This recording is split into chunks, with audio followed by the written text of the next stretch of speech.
Bonjour à tout le monde, ici Jean-Claude Célie, guérisseur magnétiseur en Suisse. Aujourd'hui, nous allons parler de Salomon, le sexe et la beauté. Mais tout d'abord, êtes-vous bien abonné à ma chaîne YouTube car cela vous permet de recevoir d'excellentes énergies. Merci beaucoup de partager et de liker ma vidéo si elle vous plaît. Et sous ces dernières, vous trouverez des liens utiles comme un site internet ainsi qu'un numéro de téléphone pour me contacter. Sans plus tarder, nous allons parler de Salomon, le sexe et la beauté. Nous avons vu qu'Homère a décrit dans une langue magnifique l'intervention des dieux dans les batailles. Mais Homère montre aussi les différentes manières dont les dieux peuvent agir. Dans l'Iliade, il donne une merveilleuse description de Paris, dont la fuite avec Hélène provoqua le siège qui dura 10 ans. Revêtu donc de sa belle armure au bronze scintillant, Paris descendit vers la cité, sûr de ses pieds agiles comme un cheval longtemps soumis à l'orge de la crèche, rompt soudain le licol et court dans la plaine en piaffant. Pour aller se baigner aux eaux courantes d'un beau fleuve, il porte haut la tête et se pavane, sa crinière voltige autour de lui et sûr de sa force éclatante, il s'élance au lieu familier où paissent les cavales. Tel Paris, le fils de Priam, descendit du sommet de Pergame, brillant comme un soleil dans son armure, la joie au cœur, ses pieds rapides le portaient. Paris et Hélène étaient faits l'un pour l'autre car ils étaient beaux. Paris s'était rendu à la cour de Ménélas, le mari d'Hélène. Il avait plongé son regard dans les yeux de la belle et y avait vu sa destinée.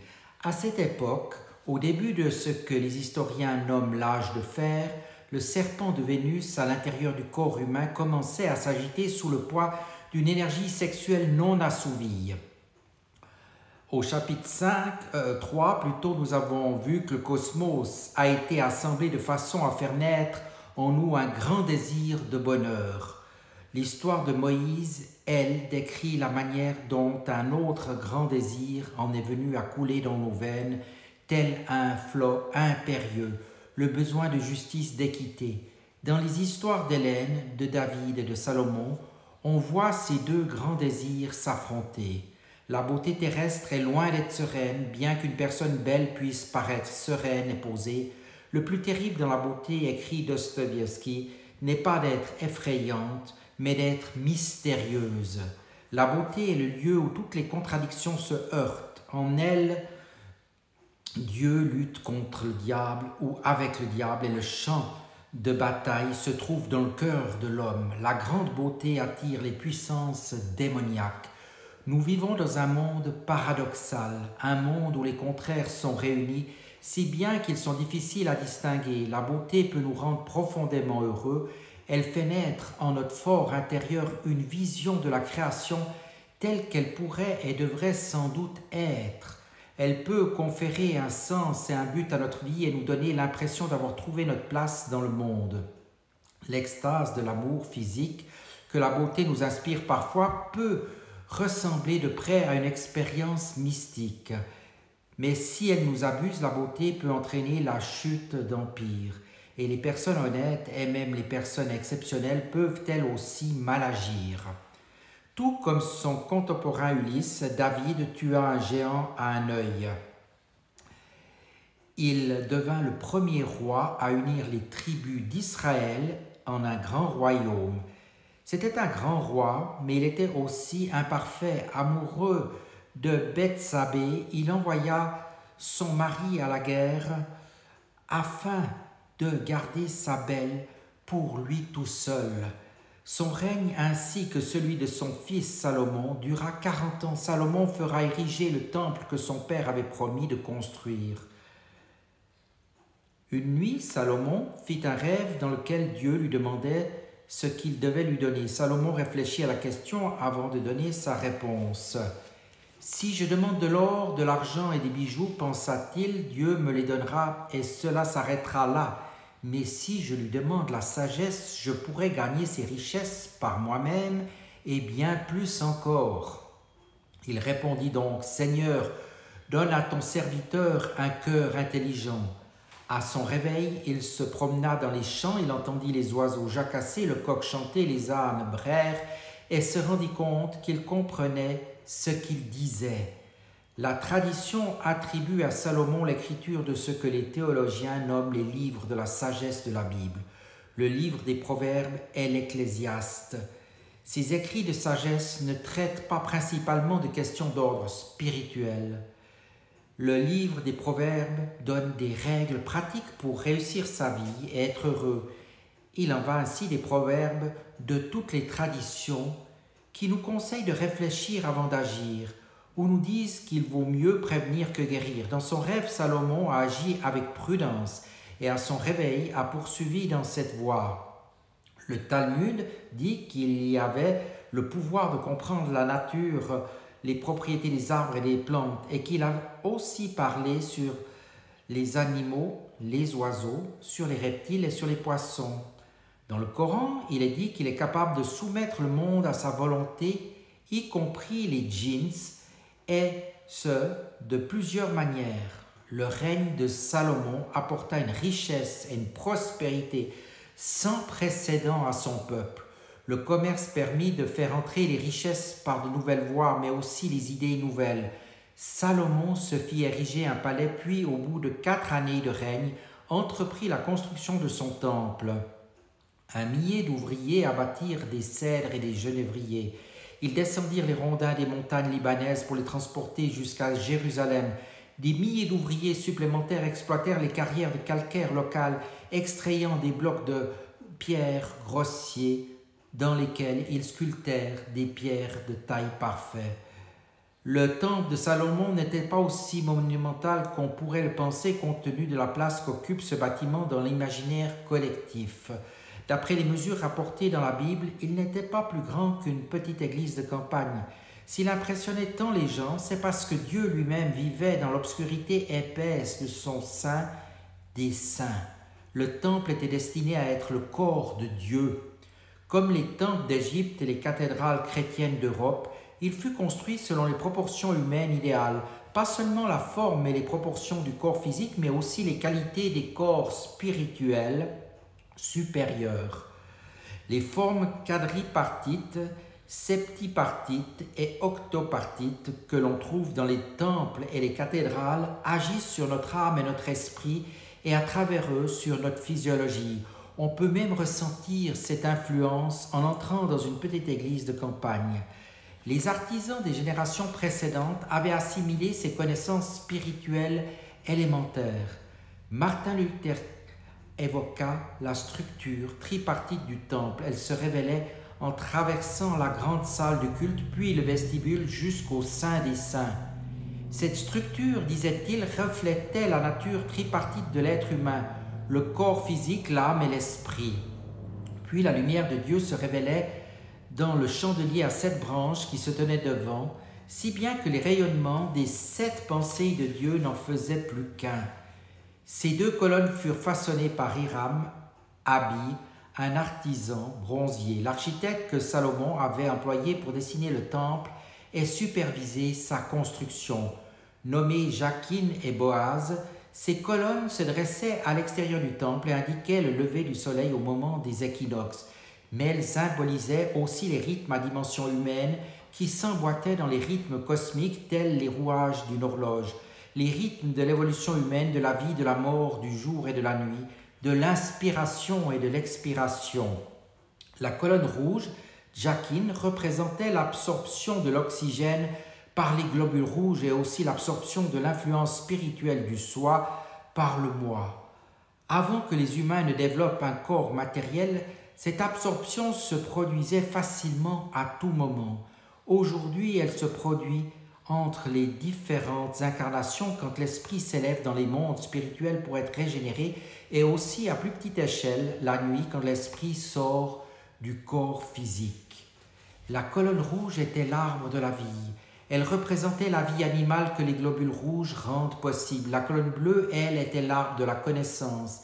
Elle représentait le sang gazeux ainsi que notre contribution à l'évolution cosmique et humaine en tant qu'individu à travers nos pensées et nos actes au cours de notre vie, à travers ce que nous décidons de penser et de faire au jour le jour. Ce sont des choix que nous emportons avec nous dans la vie après la mort. C'est notre contribution à l'évolution progressive de l'humanité, ce processus alchimique mystérieux. Le temple de Salomon n'était pas indestructible, mais en préfigurait un qui le serait un jour. Cette prophétie était marquée dans la pierre. À l'avenir, après que le monde et l'humanité auraient traversé de nombreuses phases d'évolution, quand le corps humain aurait été spiritualisé d'après le processus auquel les colonnes faisaient allusion et quand l'humanité aurait redécouvert sa nature idéale, alors il serait indestructible. Telle était la sagesse maçonnique inscrite dans le temple, de même que l'artisan avait sculpté la pierre, l'avait divisée avec ses compas et ciselée avec son burin, l'être humain serait maîtrisé et rendu parfait. La sagesse de Salomon, sa richesse et ses constructions extraordinaires qui détenaient les propriétés étranges et miraculeuses attiraient les habitants de contrées très lointaines. La reine de Saba était célèbre pour sa beauté. Elle arriva chargée de cadeaux, de l'or, de l'encens et de la myrrhe. Salomon l'attendait dans une pièce entièrement faite de miroirs, murs, sol et plafond. Et quand elle le vit, pour la première fois, elle crut qu'il se tenait sur l'eau. Saba avait peur de marcher sur ces glaces. Elle avait un secret qu'un seul couvert de miroirs dévoilerait. Ses pieds étaient en fait palmés comme ceux des oies. Le roi lui fit signe d'approcher. Elle voyait désormais qu'elle devait traverser un ruisseau pour le rejoindre, mais alors qu'elle s'apprêtait à poser le pied sur un pont en bois, quelque chose la fit hésiter. Elle resta immobile un moment. Elle avait une prémonition et tenait à s'assurer qu'elle la comprenait parfaitement.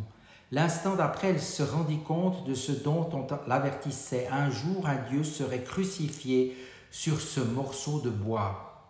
Elle fit donc un pas de côté pour éviter d'emprunter ce pont, préférant traverser dans l'eau. Quand elle sortit de l'autre côté, elle exulta de joie, ses pieds étaient guéris. Salomon s'avança pour la saluer. Salomon et Saba étaient attirés l'un par l'autre. « Je suis noire, dit-elle, mon bien-aimé est mien, et je suis mienne, et je suis sienne. Il me nourrit parmi les lys. » Elle lui posa des énigmes, puis lui donna une émeraude percée d'un trou incurvé en son centre, en le mettant au défi d'y faire passer un fil. Salomon y fit passer un ver à soie qui tirait derrière lui un fil. Mais il existe une autre version de l'histoire de Salomon et de la reine de Saba, laquelle touche aux strates les plus profonds de la psyché humaine, aux agrégats du tourment spirituel. Saba rencontra un autre homme, une âme sœur, Hiram-Abi. En qualité de reine des Sabéens, Saba rendit un culte à Vénus sous le nom d'Astarté. Hiram, lui, était phénicien et vénérait également Astarté. Il construisit le temple de façon à ce que certains moments, la lumière de Vénus se levant pénètre par une lucarne dans le Saint des Saints. De nos jours, les temples maçonniques sont toujours construits selon cette orientation et quand un candidat à l'initiation naît dans la confrérie, son attention se porte sur le lever de l'étoile de Vénus à 5 branches. Le temple était presque achevé alors qu'une visite de Saba demandait à Salomon si elle pouvait rencontrer l'homme qui avait dessiné cette merveille. Salomon se montra réticent, mais elle hésita. Et elle insista surtout après. Quand Hiram fut convoqué, il lança un regard à la reine qui la fit fondre. Salomon le remarqua et il vit aussi la reine baisser les yeux, gardant ses pensées pour elle. Puis Saba demanda à Salomon si elle pouvait aussi rencontrer les maçons. « Impossible, lui répondit Salomon, et lui expliqua qu'ils étaient éparpillés aux 4 coins du temple et qu'ils étaient en outre bien trop occupés. Mais Hiram sauta sur une pierre tenant le signe de la croix au taux, et des centaines d'ouvriers vinrent immédiatement s'agglutiner autour d'elle. Salomon savait qu'Hiram prévoyait de dévoiler prochainement sa grande prouesse architecturale et alchimique, la mer d'Airain. Sachant également que la reine assisterait à l'événement, Salomon nomma 3 apprentis pour travailler sur ce projet. Ils avaient toutes les raisons de croire que ces derniers étaient incompétents et espéraient qu'ils ruineraient la démonstration d'Hiram. Le jour où la mer devait être coulée, quand le métal fondu et l'eau furent sur le point d'être versés dans le moule, Salomon, la reine de Saba, et de nombreux nobles se réunirent pour assister à l'événement. Mais les apprentis versèrent l'eau et le métal fondu dans les mauvaises proportions et le moulage tourna à la catastrophe. Un nuage de vapeur brûlante enveloppa la foule de spectateurs. Hiram se sentit humilié, sa réputation était détruite. Or, cette nuit-là, il eut une vision. Un ange lui remettait un marteau, un triangle doré. À son réveil, il trouva ces objets posés à côté de lui et comprit qu'il devait porter le triangle autour du cou. Un mot était inscrit dessus. Il sut que c'était le nom secret de Dieu. S'il était parfaitement prononcé, l'humanité regagnerait l'état de perfection dont elle jouissait avant la chute. Ayant retrouvé son optimisme, Hiram Abi se remit au travail. Il essayerait à nouveau de couler la mer d'Airain en se servant, cette fois du marteau qu'on lui avait donné dans son rêve. Un jour, alors que son œuvre était quasiment achevée, il rencontra la reine de Saba dans la cour du palais. Ils s'avouèrent mutuellement leur amour et échafaudèrent un secret, un plan pour fuir le royaume. Ils projetèrent de se revoir dans un lieu sûr. Salomon ne demanda pas directement aux 3 apprentis de tuer Hiram. Il ne fit que se demander à haute voix qui pourrait bien le débarrasser de cet homme turbulent. Le soir même, les apprentis attaquèrent Hiram, exigeant de connaître les secrets du maître maçon. « La vie ou tes secrets » s'écriait-il. « Vous pouvez m'ôter la vie, mais pas mon intégrité » répliqua-t-il avant que l'un des voyous ne le tue d'un seul coup à la tête. Juste avant de mourir, Hiram put jeter le triangle d'or dans un puits, et ce fut ainsi que le Verbe fut perdu. Nous le verrons, la quête du Verbe perdu, comme celle du Saint Graal, est étroitement liée au mystère de la physiologie humaine.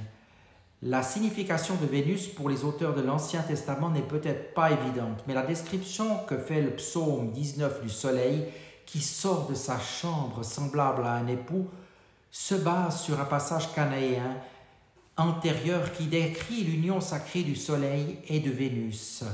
Plus intéressant encore et peut-être plus important, l'auteur Robert Lomas a fait remarquer la récurrence du nombre 40, le nombre d'années que compte le cycle de Vénus dans le récit que l'Ancien Testament fait dans l'histoire. Par exemple, le peuple d'Israël erra dans le désert pendant 40 ans. Le règne de Saül dura 40 ans, celui de David aussi, ainsi que celui de Salomon. Selon 1 Roi 6.1, le temple de Jérusalem a été construit 480 ans, 12 cycles de Vénus, après l'exode hors d'Égypte. L'historien Flavius Joseph consigna la tradition selon laquelle Salomon entreprit de construire du temple 36 cycles de Vénus après le déluge. De toute évidence, cette récurrence est significative.